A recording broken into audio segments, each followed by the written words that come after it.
Oh, I didn't know that. I had a friend in college. Her nickname was Momo, and now I know why. She was a peach. Not like a literal peach, but she was very sweet. No, she was a literal peach. I believe you. She was a literal peach. I was talking to her. I got weird looks. It was uncomfortable, but it's fine.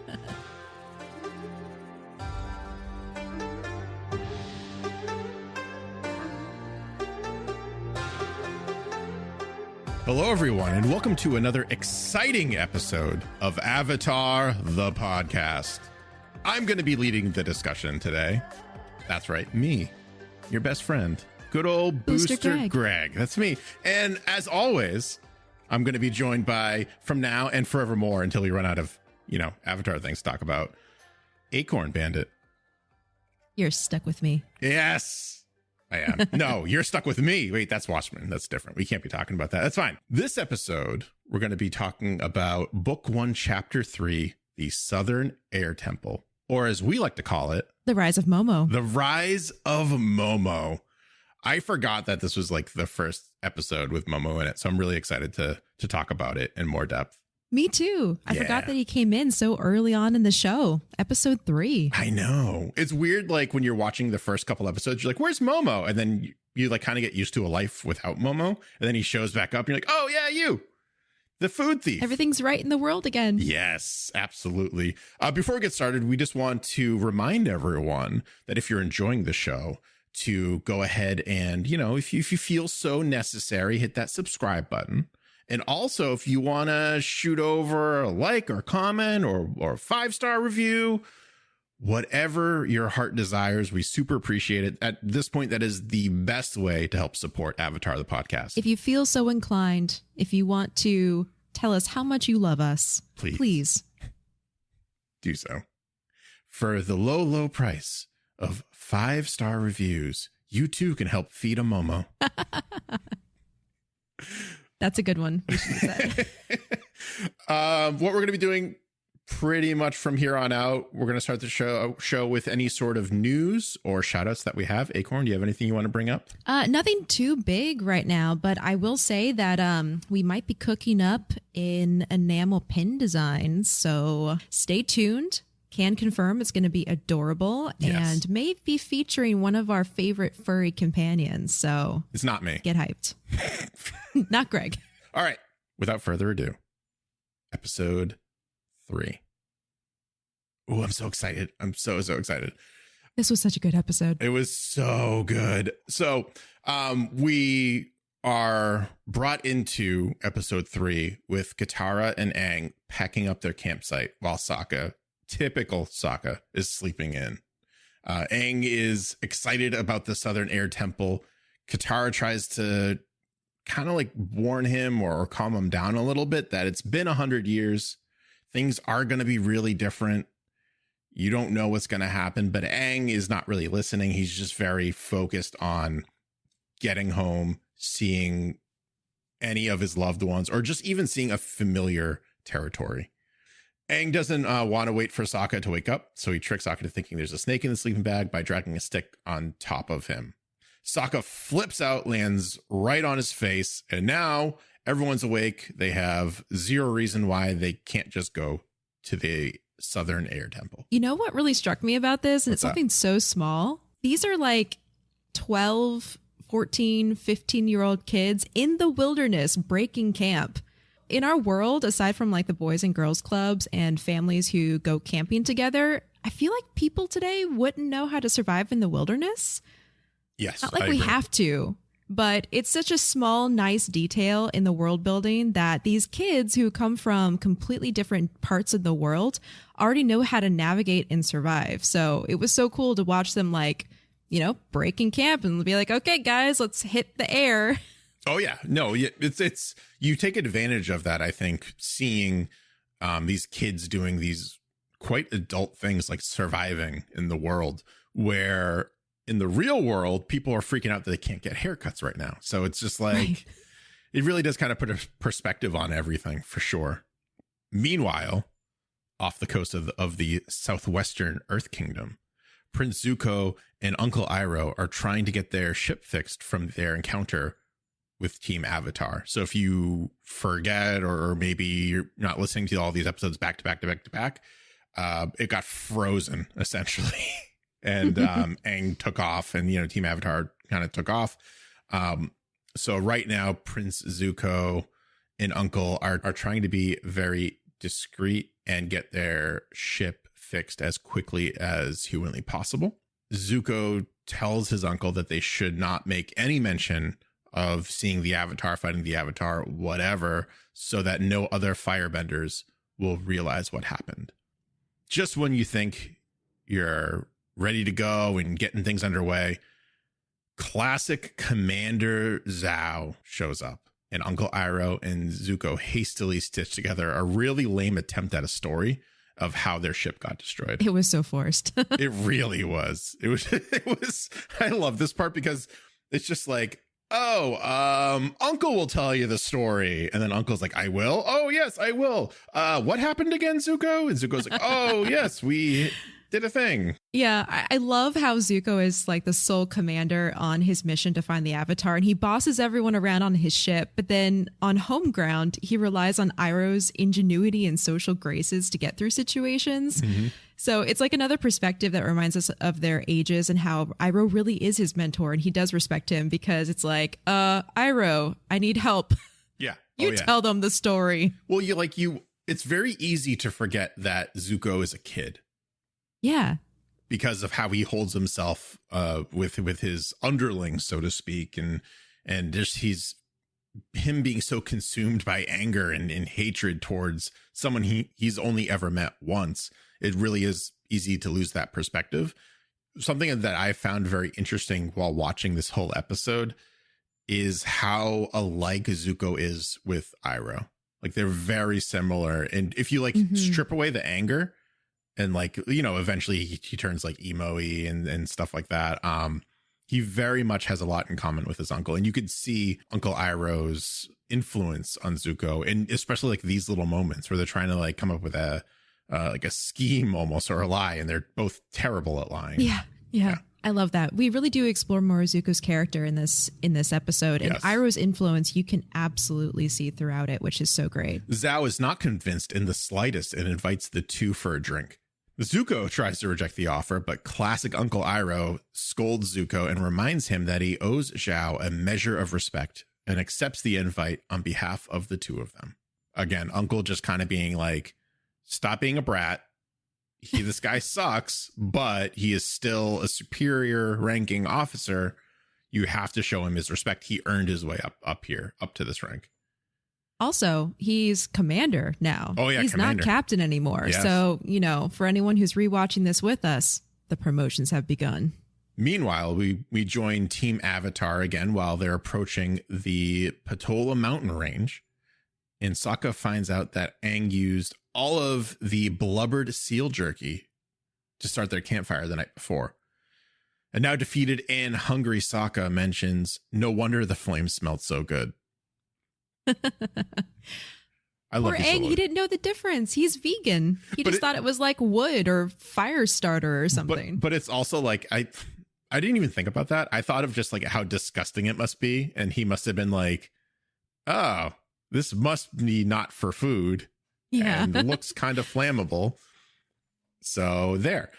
Katara is trying to keep Aang from getting too excited about returning to his home, and reminds him that it's entirely possible that the Fire Nation has been there and everyone is gone. Aang immediately rejects this idea and states that the only way anyone can get to the Southern Air Temple is via flying bison. And he even states, I doubt the Fire Nation has any flying bison, right, Appa? Yip, yip. We get a really good idea in the next establishing shot at just how high the Southern Air Temple actually is. Because they literally have to go like 90 degrees up, and everyone's holding on for dear life except for Aang. Yeah. And then they go up even further after that to even kind of approach the Southern Air Temple. Back with Zuko and Uncle Iroh, Commander Zhao tells of the Fire Nation's plan to conquer the Earth Kingdom. Zuko criticizes the plan, stating that the Earth Kingdom will not go down so easily, but Zhao quickly changes the subject to the search for the Avatar. Uncle Iroh clumsily knocks over a rack of weapons in the background, which is kind of like a classic Iroh move to kind of attempt to knock, I think literally knock Zhao off of his train of thought or distract him or try to like get some sort of mental high ground is how I read that. I think it was entirely on accident, but it is classic Iroh because he's like inspecting the spear, knocks the whole thing over and then turns around and just goes, my fault entirely. And then like eases out of the frame. Yeah. I don't think it was accident though. I think he did it on purpose. I think he's playing the fool. I think he's playing the fool because he does that a lot in this show. Like one of the few things I remember like with great detail is he loves to play the fool. It's like he's like if he were to have a martial arts like style in like a martial arts movie, it would be like the Drunken Master. Yeah, 100%. That's just what I was thinking. Yeah. You know what? That is such a good point. And I didn't think about that, but you're right. Later in the show, he does that a lot. Oh my gosh. Is he doing it as early as episode 3 and I'd never noticed? He's already done it in episode 1. When he's or episode 2, when he's taking a nap while the Avatar is trying to escape, he's not. If you think he's taking a nap, that's right. I have some news for you. He is not that heavy. No one is that heavy of a sleeper. There are literal explosions going on. Iroh sleeps with one eye open. Yeah. Does he even sleep? Really? Zhao is definitely onto the fact that Zuko knows more than he is saying and presses for more information. Zuko uses Zhao's own words against him and says, hey, the Avatar's been missing for 100 years. He's probably dead. But to no avail, as Zuko is stopped when it is revealed that Zhao's guards have questioned the crew members aboard Zuko's ship during the encounter with Team Avatar. So Zhao is informed that Zuko let the Avatar escape and smugly asks Zuko to remind me, how exactly was your ship damaged? That's my Zhao impression. You're welcome. That's great. Thank you. Dum, dum, dum. I wrote that in my notes, so I had to say it. Meanwhile, Sokka is still hungry and getting yelled at by his sister for being one of the first outsiders to see an airbender temple and only being able to complain about his lack of food and snacks, which I don't know why she's so surprised about that. Like, I feel like I would expect if Sokka wasn't complaining about something while being in like a crazy, majestic and very rare location, then he's not Sokka and something's wrong with him. Yeah, no, I do love how this like strengthens their characters because it's all in those offhand moments. Katara recognizes and appreciates that she and her brother are going to be some of the first outsiders to ever visit an airbending temple, which shows she's the kind of person who values people, respects culture. And meanwhile, Sokka is just, he wants food. That's all he can think about. It's literally all he wants in life is snacks. All he wants. Snacks and I'm to be a brave warrior. simple guy with simple needs, he says. Aang gives the siblings a tour of the temple, but notices that it is void of any inhabitants whatsoever. To help distract his new friend, Sokka offers to play a game of airball with Aang, only to get wrecked because Sokka is not a bender of any variety, and airball is designed for at least an airbender. I mean, I would assume maybe a firebender or like any other bender would be okay, but Sokka has a boomerang and hunger pains at this point. So after, we're going to call it the point match because it's literally the last point that Aang gets of airball. He knocks Sokka off the court and into a patch of grass where Sokka discovers an older Fire Nation helmet that's covered in dirt and ash and looks to be damaged from battle. The siblings agree that Aang needs to know the truth. After Katara calls Aang over, she actually ends up changing her mind and knocks a pile of snow on the helmet and also her brother's head. This is yet another time where Katara uses waterbending and Sokka gets wet. So, yep. Yeah. That moment, God, my heart, when Katara struggles between telling Aang the truth and being kind, like that is so her. Yep. And she can't keep Aang from getting hurt because obviously he's going to get hurt when he finds out that his people are not there. But she's trying so hard just to like spare him that pain. Yeah. The struggle is there and she knows what's right. And she knows what he can. I think she knows at this point what he can kind of take. So, yeah, I agree. It's very interesting to see her struggle with this kind of dilemma. A little detail with the airball. last time, actually in our trailer, we talked about what our favorite things about Avatar is. And for me, it's world building. And nothing really depicts world building more than going to a new location and seeing evidence of the culture, or in this case, the bending in its surroundings. So just the fact that there's an airball court. I know it's not a court. It's like a bunch of posts, but yeah, it's a court. It's a court. Seeing airball courts. And then also the fact that the air temple is on top of like a mountain, like we said, 90 degrees. You have to climb up the mountain to get to it. Those are just some really cool details that surround air bending and air culture, because you would have to be an airbender to really appreciate or interact with those things. Yeah. Oh yeah, 100%. I think it's what we find out in this episode too about the monks essentially is not what you think of as like a typical monk. Like these guys have fun. And I think the airball court is also like an indicator of that. Yeah. So yeah, as Aang's running over, he's like, what? Katara goes, oh, I learned a new trick. But Aang's like, oh, that's cool, but we shouldn't be like playing around right now. We should continue the tour. She's like, yeah. He knew. I know. Sokka ends up scolding Katara about withholding the truth from Aang.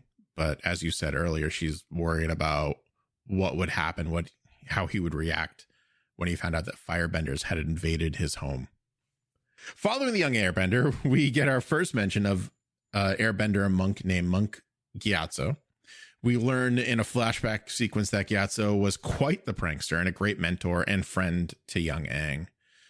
Gyatso shows off his ancient cake making technique, and Aang doesn't really seem to care about kind of like the cakes at this point because he's so burdened with the news that he is the next Avatar. We learned through this exchange that Aang was actually told 4 years earlier than they would normally tell someone. He's only 12 and they told him they're supposed to tell him when he's 16 that he's the next Avatar. And Monk Gyatso kind of says that he doesn't agree with that decision. Although in hindsight, it was a very good idea that they told him that he was the Avatar so early, because otherwise he would definitely be dead. So there's that. Yeah, good point. I adore how Monk Gyatso specializes in making cakes. That's so precious. I just love him in general. He's literally just older Aang. Yes. Really. It's perfect. A fun fact about his name that I found out, I don't know if it's directly correlated, but Gyatso's name matches the last name of the 14th and current Dalai Lama, Tenzin Gyatso.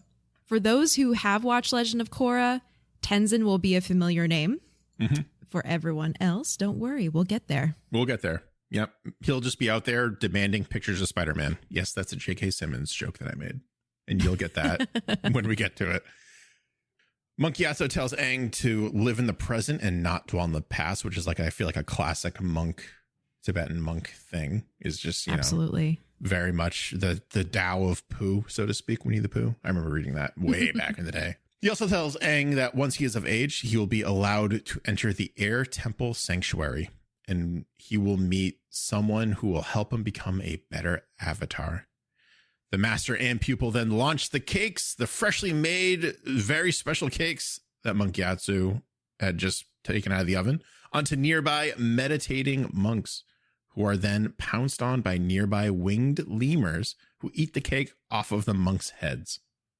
I love how each cake has like a dollop of like colored sweet cream or something. Well, yeah, they're all like different, like this is what really I love about this part.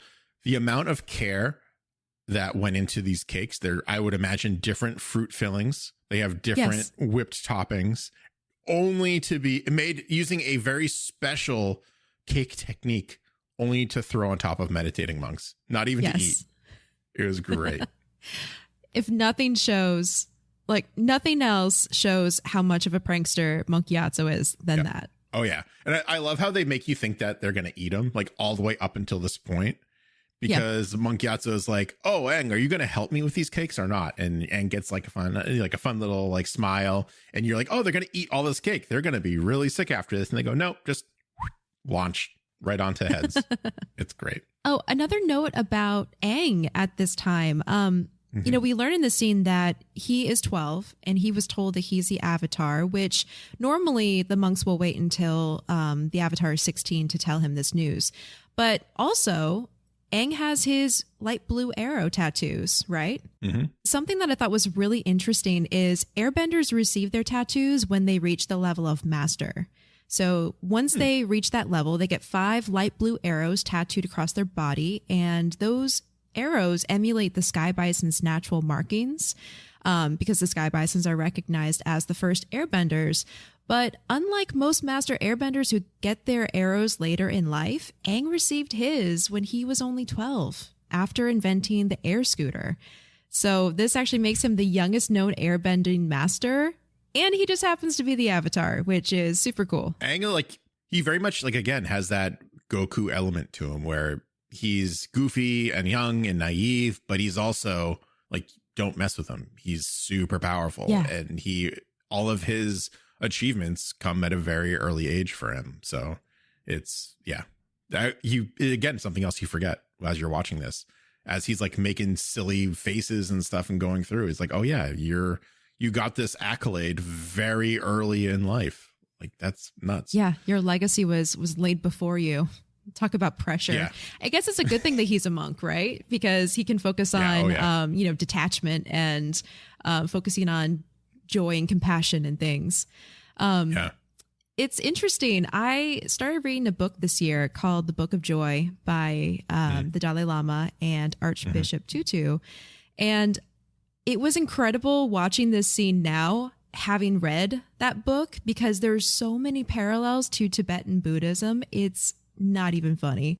I found that a lot of the advice that Monk Gyatso was giving Aang in that scene seems to stem from Tibetan Buddhist teachings, specifically the 8 pillars of joy.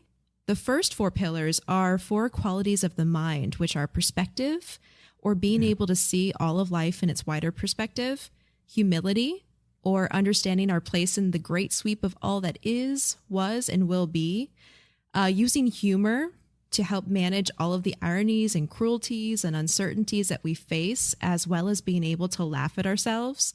And then the last one, which is acceptance, or the ability to accept our life in all of its pain, imperfection, and beauty. Once we accept the present, we can forgive and release the desire for a different past. So I love how this scene between Aang and Gyatso seems to kind of encapsulate all 4 of those pillars. He even tells Aang, we can't concern ourselves with what was. We must act on what is. It's a great book, by the way, if anyone wants to learn more about Tibetan Buddhism or even the Dalai Lama. Again, The Book of Joy. Fantastic read. I got to read that along with a pack of other books that I have somewhere around here. Yep. Meanwhile, back in the present time, so that was a nice little flashback, right? Back in the present time, Aang walks up to the Air Temple Sanctuary and tells his friends he is ready to meet this mystery person who will help him become a better Avatar. Katara wonders if anyone is even alive in the temple at all after all this time, but Aang reminds her that he's alive after 100 years, so it's completely reasonable to believe that someone else could be alive in there after 100 years, which is like flawed and yet flawless logic. Because it's like, well, I hit random circumstances that allowed me to live. Maybe they did too. And it's like, okay, sure, I guess. Aang uses airbending to open the sanctuary doors, and the gang walks into a very ominous looking doorway. Most importantly, yeah, that person who may or may not have been living inside for 100 years, they could have meat. Yes, they could. They could have food. Sokka was convinced. All about that. You know, I want someone to love me as much as Sokka loves meat. I know. Jeez.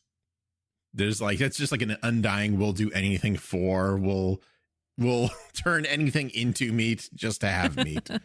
Something I thought was very interesting about this was the door to the sanctuary, for me, was very, very clearly meant to have 2 airbenders open it at the same time. And Aang was able to open it just by himself. Yeah, because the So 2 openings to that like central shell shaped thing.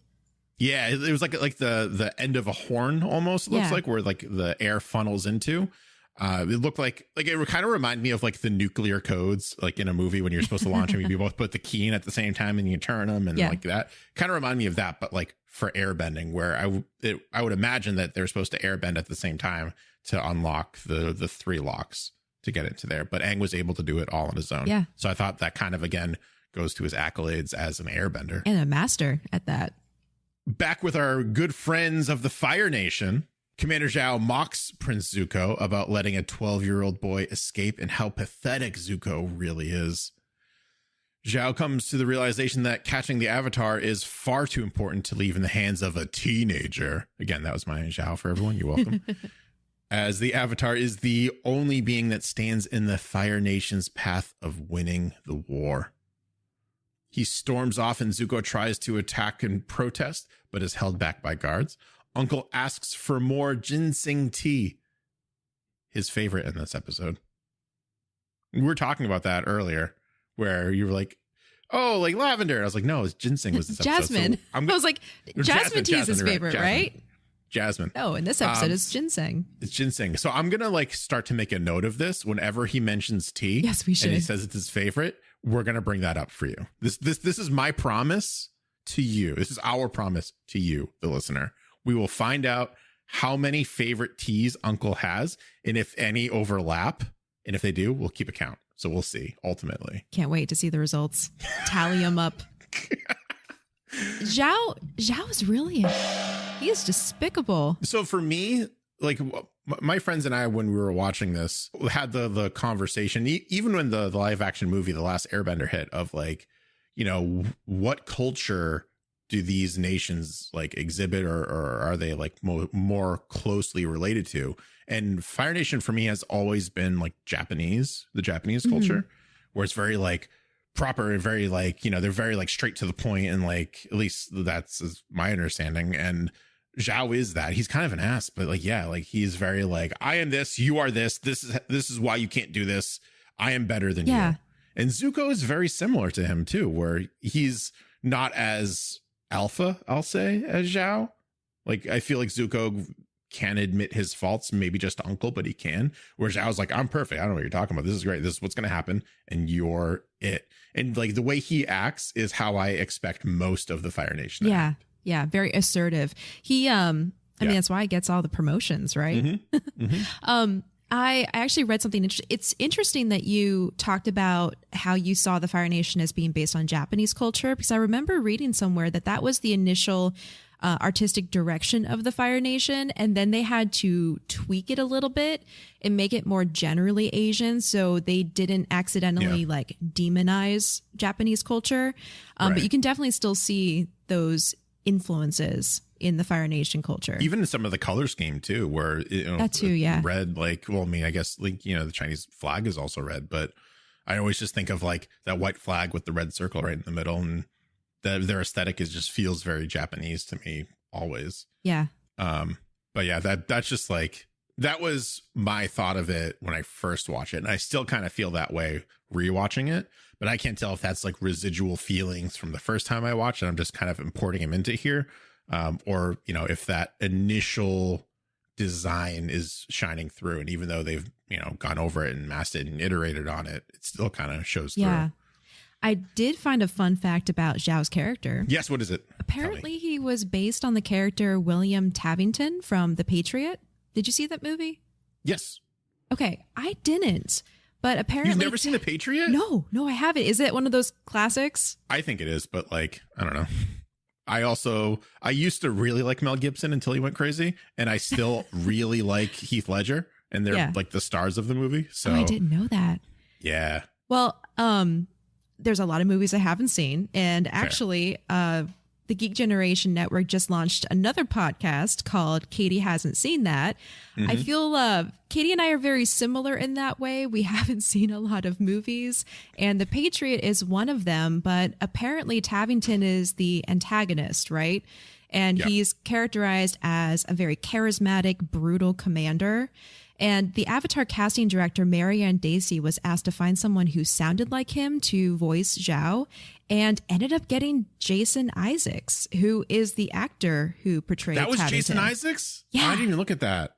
I know I said I was going to like look at like who voices who, but I forgot to for this episode. Okay. I love Jason Isaacs. Rob loves Jason Isaacs too. Yeah. And for those who are listening, Jason Isaacs, Lucius Malfoy, anyone? He does a lot of DC animated voices as well. Yeah. Well, yeah, he's awesome. I love him. He's such a good actor. And He I can't does believe I a didn't recognize him. fantastic job with Zhao. So I'm glad they were able to book someone who could do Zhao justice.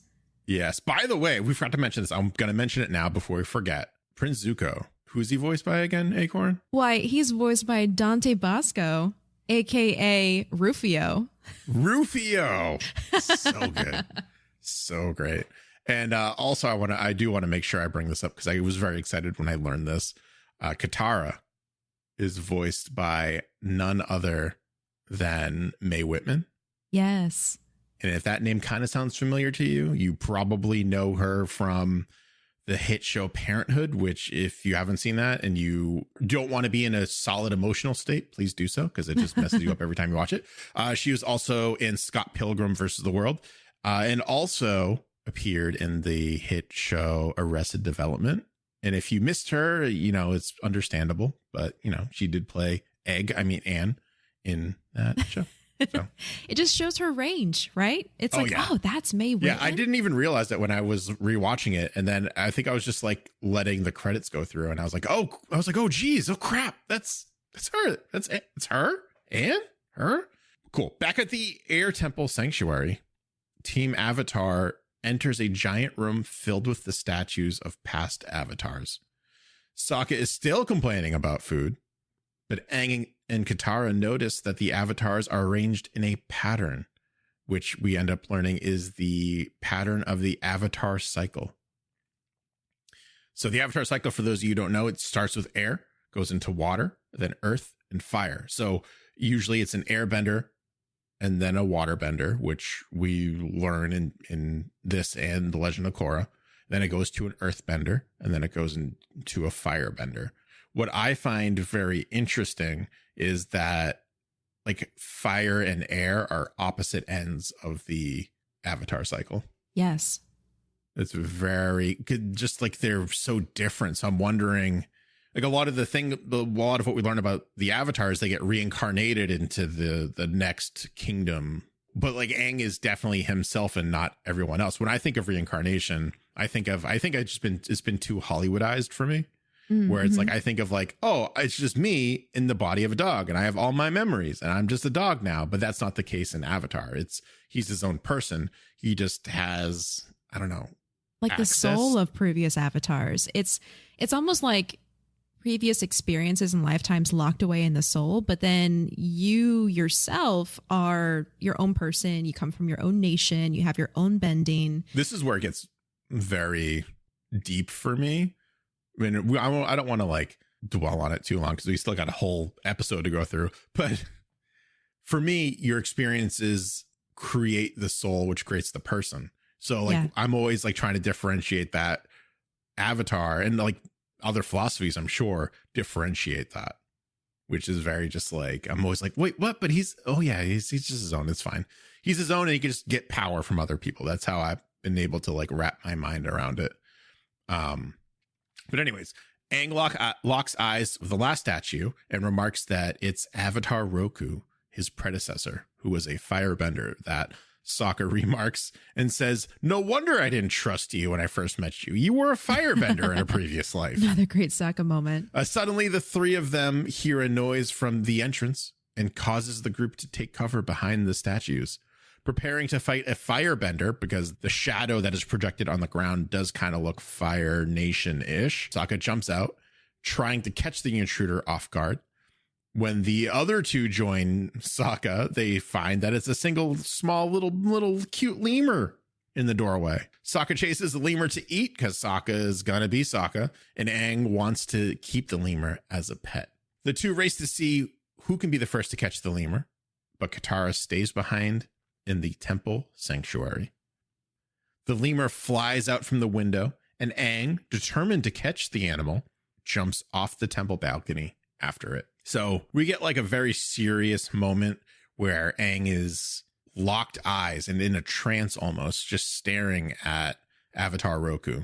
And then we get something super goofy just to really balance it out afterwards of just like, ooh, food. This episode's so heavy. You really need those funny moments to kind of like keep things light. I do love that they took a moment to address firebenders being in the Avatar cycle and Sokka making that comment like, no wonder I didn't trust you. I'm really glad that they acknowledged that, because it's kind of the first time that we've seen the Fire Nation not be something bad, right? Not be the villain of the show. Yeah, they weren't always the villains. And it's usually just in the course of history, a single bad egg that spoils the bunch, right? Or bad apple that spoils the group. Yeah, exactly. And that's what happened. And then there was never any sort of, at least as far as we know, any sort of leader that was like, this is wrong, we shouldn't be doing it. It was all just like, get stronger, win this war. And I don't even know at this point if anyone knows what the war was originally about. They've just been fighting it for so long. And it's been going through so many generations. So yeah, I agree. It's a good thing that they kind of try to keep it in perspective of like, hey, yes, a firebender can be an avatar. They're not evil just by being a firebender. You know, it's someone's actions that dictates it's not where they came from. So yep, exactly. Back to Tea Master Iroh. Commander Zhao re-enters his tent, telling Zuko and Iroh that his search party is almost ready to embark on their search for the Avatar.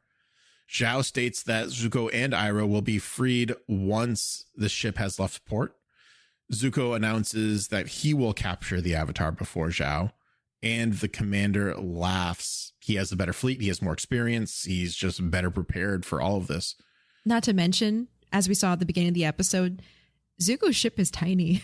It dwarfed the Southern Water Tribe, and yet it's the smallest one at the docks. Teeny tiny little ship for Little Prince, and as far as the Fire Nation is concerned. Yeah. Zhao then deals a low blow. Oh no, I have a better way to put this. I'm very excited about this. Zhao then tries to, metaphorically speaking, knock Zuko off his feet by saying that if his father truly wanted him around, then the Fire Lord would let him come home even without the Avatar as a captive. Yeah, that's like low. He continues to taunt Zuko by stating that Fire Lord Ozai sees in his son a failure, and mentions that Zuko has the scar to prove it. This is the first mention we get of why Zuko has that scar. Yes. Zuko, blinded by rage, challenges Zhao to an Agni Kai at sunset, and Zhao accepts. After Zhao leaves the tent, Iroh reminds Zuko of his last duel with a firebending master, prompting Zuko to say he will never forget. That's my Zuko impression. Everyone welcome. You're welcome. And when we get a close-up of Zuko's scarred eye as it kind of does the Batman squint. Okay, we're really seeing the Tabington influence here, because the stuff that Zhao says to Zuko are such low blows. He rips him apart, or tries to, because even though he tells Zuko that if your father really loved you, he would let you come back home, Avatar or no Avatar. That, oh my God. Yes. If let's think, I'm like getting so excited I can't even talk. Already we see that hope is a really powerful motivator for Zuko, and is what keeps him so motivated, because he has nothing else, only capturing the Avatar. Zhao baits him, and all Zuko does is says that's not true. Because if he lets himself believe that, then he has nothing. How heartbreaking is that? He doesn't actually have nothing, though, because he will always have his uncle no matter what. Well, yeah, but he's so focused on his honor and finding the Avatar to reinstate his position in the Fire Nation. Like, if he lost that, if he truly believed that there was no hope and that his father would never accept him again, yeah, he'd have his uncle, but I don't think that would be enough for Zuko right now where he is in his character. Right. Well, I'm pretty sure they talk about that later. I don't remember exactly, but like, he does have a lot. But he like is so focused on what he doesn't have that he makes himself believe he has nothing. Yeah. Which is a lot different than Aang. It's like the polar opposite of Aang, who pretty much has nothing when he comes out of the ice, except for Appa, and then he ends up building more and more and more. So I think that softens the blow for later in this episode. That's also an interesting comparison, because you're right. Aang comes out of the iceberg with nothing but Appa. And we meet Zuko, who has nothing but his uncle. Very similar situations and positions in life. And yet their like mental state is so totally different. Yep. Zuko is so focused on like seeking and destroying, and Aang is so focused on like love and acceptance, I guess. And also Appa and Uncle, kind of similar. In a very weird way, you're right. Very similar personalities. I'm sure Appa would drink a trough of tea if it was offered him. Yes. But they also like seem to take what is deemed the easier path, but turns out that they've probably thought about it really quickly and been like, yeah, I'm going to just do it this way. Yeah. This is the better path. So like with Uncle and like not getting involved with capturing the Avatar when he's trying to escape, because he's like, why? If this happens, he probably knows his brother is not going to let Zuko back in, even if he gets the Avatar. So why reach that heartache so quickly? And Appa with why fly there when I can just swim? Last thing to note about that scene is how freaking powerful that camera pan was when Iroh asks Zuko, have you forgotten what happened the last time you dueled a master? And the camera stops on the half of Zuko's face with his scar in shadow. Yes. Oh my God. It really, like, the drama in this show is just like ridiculous. There's like, oh, it's Goofy. Like, Sokka wants to eat a lemur. And then it's just like, do you remember the last time you failed? And it's like, yes. Yeah. How could I ever Do you remember forget? the last time you failed, lost your home, your family, your father's love, and were cast out of your country? And 50% of your face? Do you remember that? Anyway, Team Avatar and lemur shenanigans. Anyways, back to the lemur and trying to eat it. The lemur kind of leads them into the ruin of like a tent or a building, and Aang sticks his head inside and finds the remains of his best friend and mentor, Monk Gyatso, causing Aang to fall to his knees in tears. Sokka, hey, this is supposed to be uphearting. What are you you're supposed to be lifting me up here? What are you doing, team? Ugh. One drama right into the next. Yeah. Sokka at first thinks that Aang is sad because he thinks Sokka is going to eat the lemur. So he says, like, I'm not going to eat him. Relax. You're fine. And then he kind of sees the remains, kind of just sitting there, and attempts to comfort Aang, whose eyes suddenly glow with the power of the Avatar state. By the way, we don't know it's called the Avatar state at this point. They've just kind of like officially, they don't have a name for it. At the same time, Avatar statues around the world start to glow in a similar manner, signaling the return of the Avatar to the world, including the Fire Sages. Which was like a big whoops. That was a big whoops. Yeah. This is one of the inconsistencies that I found. Oh? This is the third time he's entered the Avatar state. But this is the only time where it signals everyone. Yeah, I was thinking about this, and I have like a headcanon about it. I think the difference here is he went into the Avatar state in the airbending sanctuary. So maybe there's something mystical about the sanctuary itself. And I'm gonna pull on my Final Fantasy X fandom here. Yeah. Maybe by being in the cloister of trials with the Hymn of the Faith, maybe being in the Avatar sanctuary and going into the Avatar state will like signal the other temples across the world. Almost like a. You think it's like the vicinity of him to the statues is closer, so that way it gets to the other statues and signals? I guess so, but also like when you think about it, when an Avatar is training and they haven't reached the Avatar state yet, they're probably in a temple with monks or the other Avatar, like learning how to master their powers. And so by going into the Avatar state in that vicinity, maybe it like activates something. Maybe, I don't know. It seems like kind of an oversight, but I don't know. I was just kind of like, he's done this quite a few times before, but whatever. Like I'm willing to overlook it because the show is so great. But that was one of like, that's the first time in 3 episodes where I've been like, wait a minute. Yeah. This seems weird. But anyways, I'm pretty convinced it's based on vicinity. That's I can get around that headcanon. Absolutely. While in his Avatar state, Aang begins to bend a windstorm around himself. Sokka is blown off of his feet, and the tattered tent is obliterated by this blast of wind. Katara races to her brother and asks for more information from Sokka. What's going on? How did this happen? Blah, blah, blah. He yells back that Aang found out that the firebenders killed Gyatso. Katara notes that this triggered the Avatar state, and she does her best to approach the grieving Aang, who's lifted in the air at this point, to calm him down. So another like that stereotypical, like trying to get to her friend, literally wind blowing against her, covering her face, trying to reach him. I have so much to say about Gyatso because when they first got to the airbending temple, Aang said that Gyatso is the greatest airbender in the world. And when Aang finds his remains in a room in the temple, we see that he might actually be right because at least 10 Fire Nation soldiers lay at his feet.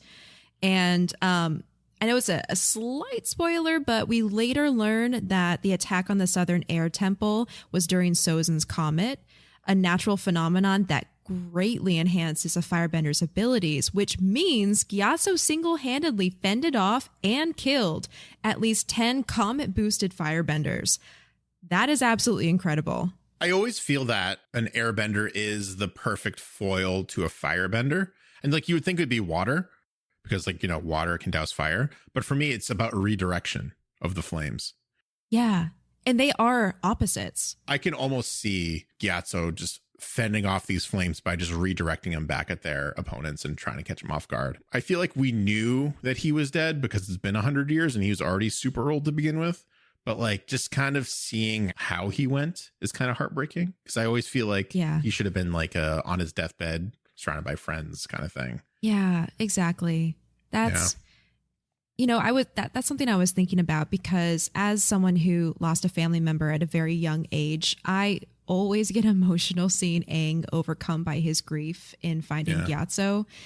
And we learn through the series that Gyatso is not only Aang's mentor, but also his best friend, like you said, but also his father figure. He didn't have a family. He had the monks, and Gyatso was the one he was closest to. So imagine being in this position, finding yourself 100 years in the future at your abandoned home in front of the body of the person you loved most in the world. Like, no wonder he goes into the Avatar state as like a defense mechanism because those emotions must have been overwhelming. See, I don't know if it's a defense mechanism or if it's just a loss of control. I guess it could be either. Yeah. Because I'm wondering if like the Avatar state, like I wonder if he does anything to activate the Avatar state at this point or if it just kind of overtakes him and he's constantly working to drill it down. I don't know. I feel like maybe it's a little bit of both because if he loses control, then the Avatar state will kick in to protect him. Yeah. So to speak. Yeah, that makes sense. But yeah, meanwhile, this is the part I really want to talk about. Meanwhile, the big duel between Zuko and Zhao begins at sundown. Uncle reminds his nephew to remember his basics, which is like Uncle's go-to. Remember your basics. Zuko seems to already be set on the demise of his rival. The two opponents are well trained and remain calm throughout the beginning of the battle. However, this is my favorite part. You ready? This is where I get clever again. However, as the flames of battle continue to burn. Oh my God. I was very proud of that. Zuko's confidence wavers as Zhao almost effortlessly avoids and redirects Zuko's blows. Break his root, Uncle exclaims, reminding Zuko of the basics. Zuko is knocked back momentarily, but takes advantage of his opponent's stance in confidence and unleashes an onslaught of moves designed to keep Zhao off balance until he has fallen on the ground. So while, if you remember earlier, I said that Zhao tried to knock Zuko off balance, metaphorically speaking, Zuko has done it now, literally in battle. Do it, Zhao demands, and Zuko stands over his proud rival. Zuko unleashes a final blast just to the right of his opponent's head, purposefully missing the killing blow. I love this battle. I love this battle. It was so good. It's also the first time we've seen bending in battle, like in practice. Yes. It was the first time also we've seen not only in practice, but like two masters almost, or a master and like someone who's getting kind of close to that really take each other on. You really see the difference in fighting styles in terms of like an attitude, I guess, between Zhao and Zuko, and also Uncle kind of just like being his cheerleader. Yeah. So sweet. Iroh has so much wisdom. It's so great. And actually, so to your point about them being potentially a master and someone who's really getting good at firebending, fighting each other, Zuko holds his own. And I also love that even though he's the show's antagonist, I love that he's not like a bad person or evil for the sake of being evil, like some other antagonists are written as. He's complex. Like Zhao. Yeah, like Zhao. Well, I'm sure he has his own motivations, whatever. But like Zuko's complex. He has motivations for doing the things that he does. And we can see from the Agni Kai that he also lives by his own moral code because he spares Zhao after winning the Agni Kai, because by winning, he proved his point. He doesn't have to kill someone to prove that he's better than them because he beat them already. But again, like I think that was also the more... Like, yes, I agree with that 100%. But now that we're like talking about it, I think it's also the more insulting thing to not kill him. Oh, that too. Yeah. I mean, like that was a big middle finger to him right there. Well, we're about to talk about it, but think about who his mentor is. Uncle Iroh, the king of mic drops. Yeah, that's fair. That's 100% fair. Yeah. And I think, again, this kind of reinforces my idea of a Japanese influence. Yeah. Because I feel like I've seen these battles in like samurai movies and stuff like that, where it ends with like the eventual like death, but then the hero is like not going to stoop to that level and realizes the value of life and walks off. Like, I feel like I've seen that a million times. Disgusted with this gesture, Zhao taunts Zuko with the same old taunts. Your father would be disgusted, etc., etc. Zuko informs him that next time there will be no restraint and turns his back on his opponent. Again, just that same kind of ending that you would expect in this scenario. Zhao tries to pull a cheap shot and attack Zuko from behind after his defeat. Uncle Iroh steps in at the last second and blocks the attack with absolutely no effort. He's just like in there. He's boom. Like he's the Flash at this point. Grips his foot. Yeah. Like it literally, like it's like just stops the flame from coming out of his foot with his bare hand. Yeah. Is the impression that I got. Yep. And Zuko jumps back into action only to be instructed by his uncle to stand down and to not taint his honorable victory. Now, I pulled this quote directly from the show because I can't paraphrase this any better. So this is how the great Commander Zhao acts in defeat. Disgraceful. Even in exile, my nephew is more honorable than you. Thanks again for the tea. It was delicious. Like he like scolds him and he's like, you're a baby. Yeah. Like this guy who's supposed to be the most dishonorable person in the Fire Nation has more honor than you. By the way, the ginseng was great. Yeah. Yeah. Proof that Iroh is actually one of the most badass characters in the show. I love him so much. And there's that mic drop. Right there. I can still hear the echoes of that mic drop many seasons later. It was so good. It's so great. And like the voice actor they got as Mako for Uncle is perfect. So he's good. Like I can't picture a different voice behind that. Like it just really, and I think a lot of it too is because he did play Master Splinter at one point for Ninja Turtles. Yep. So I think I do hear some a bit of that, but yeah, just like brilliant. This is the first time we're seeing Zuko more vulnerable, where he kind of drops his guard and looks at his uncle and goes, did you really mean what you said? And Uncle kind of realizing what this means for Zuko and like what he has to go through to even ask this, kind of like chimes in with of course, I told you ginseng tea is my favorite. And then the two kind of walk towards the ship and the faintest smile crosses Zuko's lips. Because Zuko knows what he was actually saying. So let's jump back to Team Avatar. Katara attempts, because we left Aang in a horrible state. We got this nice resolution right now going on with Zuko. Yeah. We have a whirlwind of problems. Just saw Monkey Yatso dead. He goes into an Avatar state. Katara's like, what is going on? Yeah. So we have Katara attempts to kind of calm Aang down, still in his Avatar state, by letting him know that Sokka and Katara went through the same thing when their mom died. She also says, Monkey Yatso and the other airbenders may be gone, but you still have a family. Sokka and I, we're your family now. This seems to reach the young Avatar as the winds die down and Aang slowly descends from the air. Sokka assures Aang that they aren't going to let anything happen to him, as a now exhausted Aang apologizes for the outburst. Knowing it's not his fault, Katara hugs Aang tightly as he comes to the realization that he really is the last airbender. Ugh. And they said the title of the thing in the thing. They did. It's confirmed now. It's real. On my second watch through, because the first time I watched, I was like, oh, it's really emotional. The second one, I was like, they said the title of the show in the show. Finally. I always wait for those moments. I'm just full of like the fun facts and trivia and history and stuff. This also comes from the Book of Joy that I mentioned earlier, because I thought it was really interesting how when Katara says that, Sokka and I, we're your family now, it was a super fast exchange, but it had an immediate effect on Aang. And he immediately begins to like drift down to the ground and exit the avatar state. So why did that work? Well, there's actually a Tibetan saying for this. Wherever you have friends, that's your country. And wherever you receive love, that's your home. Oh, which I think is beautiful. And to kind of add some context to that, for those who may not know, Tibet was its own country with its own culture until China invaded, like the Fire Nation, I guess, and forced the Dalai Lama and his people to flee into exile. So they've actually spent the last 60 years living under India's protection on land that India gave them.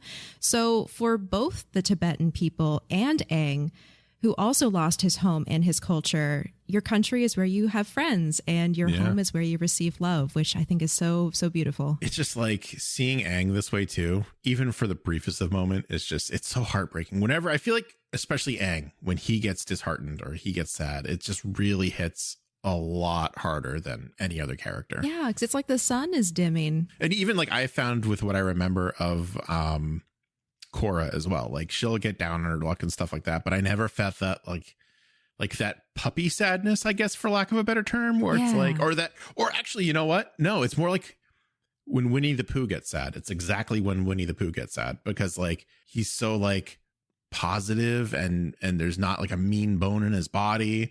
And when he doesn't, so this is a little bit of a rabbit hole, but I'm going to go down it. One of the only times that I've felt like super sad in a movie that doesn't have to do with dogs is one of the Winnie the Pooh movies when Christopher Robin doesn't come back for a summer and he doesn't understand why. Oh, no. And it's just like your heart breaks because he can't comprehend this. And now that like, so Aang couldn't comprehend that that there are no more airbenders before he got here. Then he saw it and he's coming to that realization. And now he's realized that he is the last one. And this is a super emotional journey if you think about it for him, because like he is his way of life at this point. Yeah, he's it. And he's got to like either kind of rebuild it or like instill some of these values in other people and hope that it just survives. If he's even thinking that far, he's still 12 years old. Mm-hmm. Jeez, it's a lot. My heart, again, my whole heart, it's just obliterated. It's in pieces after this episode. Later on that day, Aang, Katara, and Sokka stand in the sanctuary. Aang stares at Roku's statue and asks, how is Roku supposed to help me if I can't talk to him? And Katara replies, maybe you'll find a way. The lemur reappears with a variety of fruits and lays them in front of Sokka. Finally, he can eat. He just literally starts shoving food down his gullet and is super happy that he gets to finally eat after it's probably been like a day. Yeah.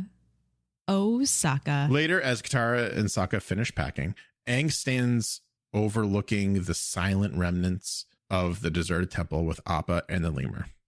They are now the last of the Southern Air Temple, and Aang remarks they need to stick together. Aang introduces the lemur to the group as their newest member and names him Momo. And then Momo steals some of Sokka's food right out of his hands, literally, which is perfect. Do you know what Momo means? No. What does Momo mean? Momo means peach in Japanese, which is what Sokka was eating. While flying away to the next destination, Aang watches as his former home disappears into the clouds. Aang begins to understand the world now. And this was a big step in his journey to becoming a great hero. And Aang accepts his present and looks to the future with a smile, which, what a great lesson. After all of that, he's got a little smile on his face. So good. And that's our episode. What a good one. This actually might be one of my favorite episodes now that I've rewatched it. Yeah, this was like, there's so much going on here. Like, you have the best of so many characters. You have so much action. You have so much drama. It's amazing. Greg. Yeah. I gotta know your MVP. Well, we have to do the moral first. The moral of the episode. Okay. What is your moral of this episode? Very simple. Greg? Yeah. Remember your basics. Ooh, I like that. I really like that. For me, I think the moral of the episode is to live in the present. Ooh. Yeah. They're both great. Yeah. I'm very surprised that I picked the Airbender one and you picked the Fire Nation one. Me too. I'm sitting here thinking, God, I'm glad there's two of us. Yeah. All right. MVP. You ready for this? I'm ready. Oh my gosh. I don't think it's going to surprise anyone who my MVP is. It's Uncle Iroh. Oh, of course. No, I'm not just saying that because he's like my favorite. And I said he will be my favorite. Like, he'll be my MVP, him or Sokka, throughout all of it. But he literally, like, the lessons that he taught Zuko and continues to teach Zuko, despite Zuko's best efforts and like his father's influence is what I will say. Mm-hmm. His uncle's influence is what always kind of rings true and is what helps Zuko succeed in life. And I think that's crazy. And also, he's got that crazy mic drop at the end. And he's just like, he's this guy's prisoner, but he's drinking all of his tea. He's like drinking him out of house and home. It's amazing. He's so cool. I'm very curious to hear who your MVP is, Acorn. My MVP is Zuko. Really? Really? Because I feel like watching this again, I really understood Zuko, and I appreciated all of the layers that the writers of the show added to him, because we have this teenager who's trying to carve his place out of life and regain his honor and achieve these goals. And the world and Commander Zhao are doing everything they can to knock him down, but he will not get knocked down. He challenges Zhao to an Agni Kai. He doesn't believe him when he says all these terrible things about Zuko's father and Zuko himself. He also, I feel like, learned something at the end too. Like, yeah, in a very small way, he did earn back some of his honor that day. So he's my MVP. This is the beginning of the character development for Zuko, 100%. Yeah. Like, and it's like, it's really cool just to see that, like, even the smallest breadcrumb. I agree with that. But still, Uncle Iroh is the best. And together, again, they're the dynamic duo, like us. There we go. Cool. So if you want to let us know who your MVP is or what moral you took out of this episode, we actually just set up an email address. So please email at us, avatarthepodcast@gmail.com. Let us know. And then, you know, who knows? Maybe we'll read it on an upcoming episode. Spoiler, we will. That also does go for 5-star reviews too. So that will be a thing. With that being said, that's all the time that we have for this episode of Avatar the Podcast. We just want to take a quick moment at the end here to thank everyone for taking the time to join us in this discussion, for listening to us, and for rewatching Avatar: The Last Airbender with us. Coming up, how does Sokka look in a dress? And what's more exciting than riding on an elephant koi? All this and more next time on Avatar the Podcast. I did it.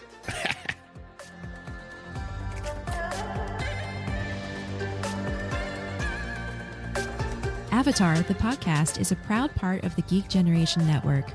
Remember to check out all of our podcasts at thegeekgeneration.com.